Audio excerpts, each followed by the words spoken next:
14 mishi se sa të historiku mes LDK-s dhe PDK-s në Prizren. Mos harrojmë, LDK pushtet s'ka pas në Prizren nëse s'ka bëjë që 10-15 vjet prej kohës që nga koha e Ekstrem Kryziut. Dhe në këtë kuptim, ndoshta është shumë të logjikshme dhe të arsyeshme me bë koalicion me të parin, me qëllim që me pas mundësi ndoshta me pas koalicion me ne në 2017 deri në vitin 2019. E kanë fjalën si pushtet për të fituar zgjedhjet. Si pozicion kryetari. Pozicion kryetari për të fituar zgjedhjet. Dhe në këtë kuptim duket goxha një sfidë e madhe, nuk them që Prizreni është absolutisht do të jetë prej komunave me interesante në këto zgjedhje. Edhe mund të ndodhë befasi për shkak që e ka pra historikun e para këtyre zgjedhjeve që ka pas ndryshim të numrave. Po ju keni qeverisë një mandat para zotit Totaj, si parti, si lëvizje vetëvendose. A konsideroni që ka qenë qeverisje mirë? A mund t'ju përcjell e njëjta hije e zotit Haskukaj që ka qeverisur me Prizrenin? Edhe a ju premtoni qytetarëve vazhdimsinë e asaj qeverisje, apo do të sjellni diçka ndryshe për Prizrenin? Faleminderit për pyetjen. Tani kemi një situatë ku lëvizja vendose garon me mua, me Artan Abrashin, i cili kam një program timi, i cili është rezultati i takimeve që kemi pasur shumëta me qytetarë, po ashtu kemi një ekip njëjtë. Në lidhe me punën me pyetjen tuaj rreth qeverisjes së kaluar, mendoj që ka një dallim shumë të madh, edhe nuk mendoj që duhet mu bëu krahasimi. Marr parasysh një fakt. Ka qenë qeveri në kohë pandemie. Prioritetet pa të ndryshu drastikisht. Për shembull, buxheti u ka dashur të orientu nga projektet e investimeve kapitale në drejtorinë e mirëqenies për punë sociale.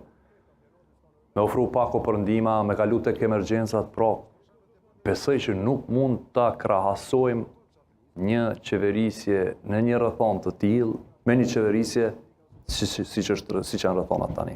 Bëjmë gabim, shumë gabim. Zoti Tota e bën këtë vazhdimisht sepse kështu e mbulon edhe dështimin e tij 4 vjeçar. Prandaj, në kohën kur ai nuk ka pas mbyllje, nuk ka pas izolim, nuk ka pas krizë, nuk ka pas panik në publik dhe pasiguri se çka do të ndodhë me ne, ka pasur edhe suficit, ka pasur edhe borxhe të mëdha, ka pasur edhe këtë qeverisje të cilat u mundu me imbulu me improvizime dhe propagandë.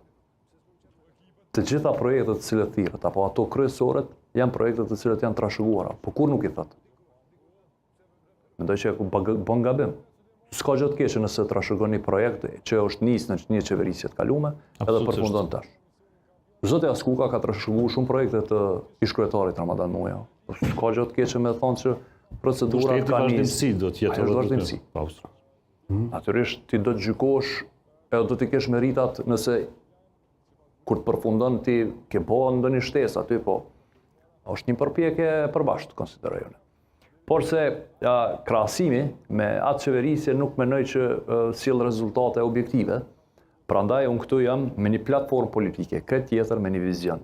Këtë tjetër të qeverisjes respektoj maksimalisht figurën e zotit Askuka, ta kemi parasysh, në aspektin intelektual, në aspektin kombëtar familjes së tij, ai rrjedh nga një familje patriotike, edhe në aspektin njerëzor, ka bërë më të mirën e mundshme, por se prapë të rrethonat të pandemisë, pastaj marrëveshjet politike që patën kriju në ato rrethona e prunën zotit Tota në pushtet. Po mos ishte një marrëveshje e mbar gjitha partive politike. Nuk do të ishte zoti Tota në pushtet dhe e din fare mirë këtë punë. Po marrëveshje politike dhe jo realisht po bëni, por shkak që diferencat janë të njëjta pothuajse si ndryshimi i pushtetit është bërë si rezultat i marrëveshjes dhe jo si rezultat i ndëshkimit ta quajmë nga paknacia qytetare për një pushtet, nuk është e vërtetë kjo.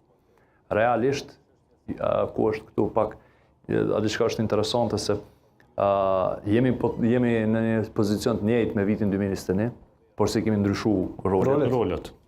Ai ka pasur 19.000 vota zoti Tota në atë kohë dhe unë kam 19.000. Po, afër 20. Ashtu. Ndërsa ai ka tash votat e zotit Askuka që ka në rreth 25.000. Dhe e din fare mirë që pushteti është shumë lehtë i ndryshueshëm se ka ndodhur më herët.